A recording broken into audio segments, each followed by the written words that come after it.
নমস্কার বন্ধুরা, তোমরা সবাই কেমন আছো? অনেক ঠান্ডা পড়ে গেছে। তো ভিডিওটা অনেক দিন আগেরই, তো ভিডিওটা দেওয়া হয়নি। তো অনেক দিন পরে আমি ভিডিও আবার অ্যাড করছি। আমি কিছুদিন আগে শান্তিনিকেতন যাওয়া হয়েছিল, কিছু কাজ ছিল, আমার পরীক্ষাও ছিল, আর তার সাথে পৌষ মেলা। কিন্তু পৌষ মেলা অ্যাটেন্ড করতে পারবো সেটা তো ভাবিনি। মেলাটা অ্যাটেন্ড করিনি, সেভাবে মেলায় খুব একটা ঘুরি না। একদিনই গেছি, কিন্তু বিশেষত প্রোগ্রামগুলোর জন্যই যাই। মানে যেখানে থাকি ঠাকুরকে বলে যেন দোলটা আর পৌষটা যেন আমি সবসময় যেতে পারি, একটা আলাদা অনুভূতি কাজ করে আমার মধ্যে। তো সেদিন সকালেই গেছি। তা এখন তো শীতের সকাল, মানে বিভিন্ন কুয়াশা। তো এই বাড়ি থেকে বেরিয়ে গিয়ে টোটো পাচ্ছিলাম অনেকক্ষণ পর টোটো, আর মা আমার সাথে যায় প্রতিবার। মানে এটা মায়ের একটা না, অন্য সময় সকালে উঠতে চায় না, কিন্তু মা আমাকে স্টেশনে পৌঁছে দিতে যাবেই। এটা আমি আগে তো ধরো, এখন তো হাওড়া ট্রেনটা হয়ে গেছে, তাই আগে তোমার সেই বুনিয়াদপুর থেকে আমি ট্রেন ধরতাম, সেখানেও চলে যেত আমার সাথে। সকালবেলা যাবেই, যত কষ্টই মার হতো।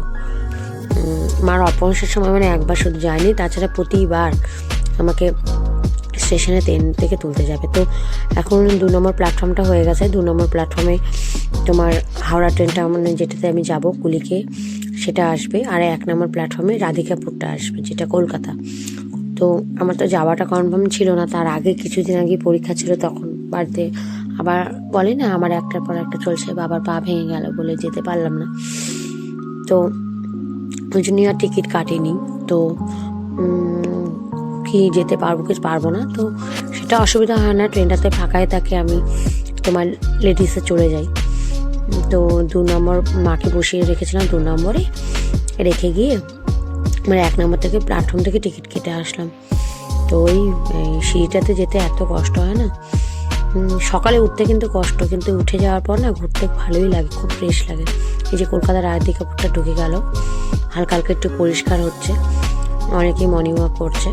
ওই যে মা বসে আছে, মারও না ঘুরতে খুব মা ভালোবাসে। স্টেশনে বসে আছে আর আমাকে বলছে, কতদিন কোথাও ঘুরতে যায় না, ট্রেনে করে তুই যাচ্ছিস, আমারও যেতে ইচ্ছা করছে। প্রতিবারই এই কথাটা বলে, কিন্তু মা সেভাবে আর বেরোনো হয় না।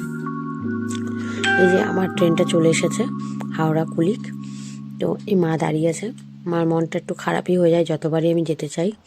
মানে আগে না পড়াশোনা করা হতো, তোমার যাবো খারাপ লাগতো সেভাবে না, তো এখন অভ্যাসটা তো নষ্ট হয়ে গেছে। প্রায় ধরো 6 মাস পর আমি যাচ্ছি। আমার মধ্যে তো একটা অন্যরকমই ভালো লাগা কাজ করছে ঠিকই, তো মার মুখটা দেখলে খারাপ লাগে।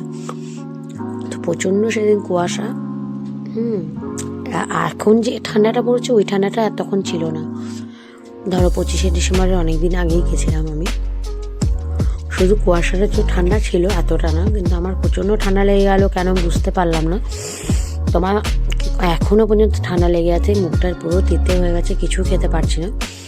ট্রেনটা প্রথমেই ফাঁকা ছিল, তোমার শামসিতে পুরো প্যাকটা হয়ে গেল। একটা বাচ্চা বসেছে, ওরা পুরুলিয়া যাবে, এখান থেকে বর্ধমান যাবে, বর্ধমান থেকে ট্রেন চেঞ্জ করে দেবে। একটা ফ্যামিলি বসেছিল, কি কোনোবার না কোনোবার জানো তো, একটা ফ্যামিলি বা কারোর সাথে আমার পরিচয় হয়, অনেকক্ষণ ধরে গল্প হয়, মানে খুব ভালো সম্পর্ক তৈরি হয়ে যায়।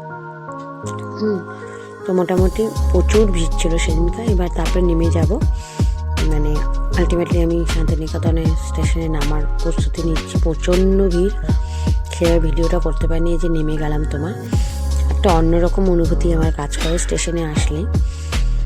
তোমার এদিকে হাওড়া শান্তিনিকেতন এক্সপ্রেসটা দাঁড়িয়েছে, যে আমার কুলিক ছেড়ে দিল। তো যত কষ্ট করেই হোক আসার একটা অনুভূতি। দেখলাম স্টেশনটা অনেক সুন্দর সাজিয়েছে, আরও কাজ চলছে বাইরে। তো স্টেশনটা নামলেই না একটা অন্যরকম, এটা না সবার মধ্যে হবে না।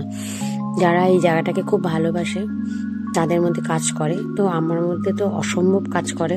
আমাকে পৃথিবীর যে জায়গায় ঘুরতে নিয়ে যাও, তারপরে সব শেষে বলবো কোথায় যাবে, আমি শান্তিনিকেতনই বলবো।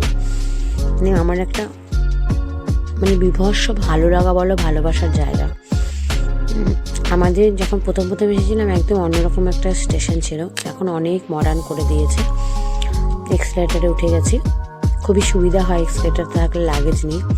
তো ভিডিওটা সেভাবে করতে পারছি না, কেন বলতে পিছনে টলি, একটা ব্যাগ ভারী ছিল, বইপত্র, জামা কাপড়, অনেক কিছুই ছিল।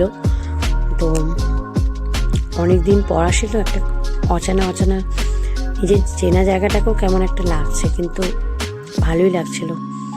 আর তার মধ্যে পৌষ মেলা না শুরু হতে এত ট্যুরিস্ট নেমেছে, বাপরে বাপ।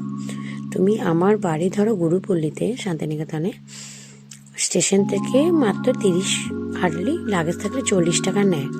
আর প্রচুর 2-3 জন হলে আমরা 20 টাকা করে ম্যাচ করে চলে যাই লাগেজ টাগেজ না থাকলে। 150 টাকার টোটো ভাড়া যাচ্ছে, জানো, 150 টাকা পার হেড যাচ্ছে। মানে ওরা ওই সময়টায় মানে পাগল হয়ে যায়। স্টেশনে নেমে গেছে, এর পাশে একটা না অডিটোরিয়াম আছে, গীতাঞ্জলি, অনেক কিছু মিউজিয়ামে আছে, অনেক কিছু। তো প্রচুর ফরেনার নেমেছে, ট্যুরিস্টরা প্রচুর গিজগিজ করছে গোটা স্টেশন ভরে।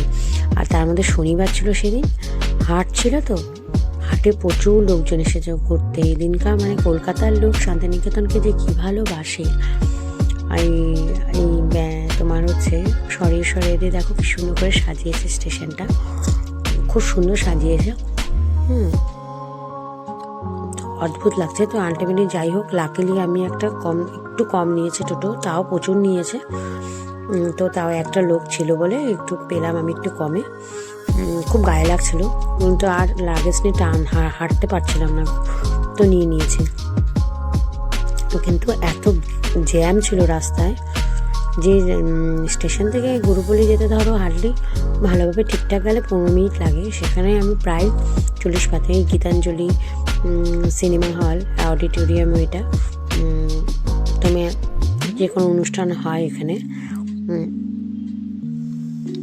প্রচুর প্রোগ্রাম করেছি এখানে, এসেওছি। তো আলটিমেটলি আমার পাড়া, যেখানে আমি আগে থাকতাম, এবার তো দাদা দিদির বাড়িতে থাকবো। দাদা দিদি বলতে যে বলেছিলাম যে আমি খুব মানে এবারে না গুরু ভাগ্য পাওয়াটা খুব বড় ব্যাপার। তো আমার টিচারই মানে অসম্ভব, আমার একটা গার্জেনের মতো, লোকাল গার্জেনই ছিল, তাদের বাড়িতেই এবার থাকবো। আমার রুমটা ছেড়ে দিয়েছি, তাদের বাড়িতে অনেক কিছু আছে, নিয়ে যাবো। তো ভিডিওটা শেষ করছি, বাকি ভিডিওটা তোমাদের নেক্সট ভিডিও।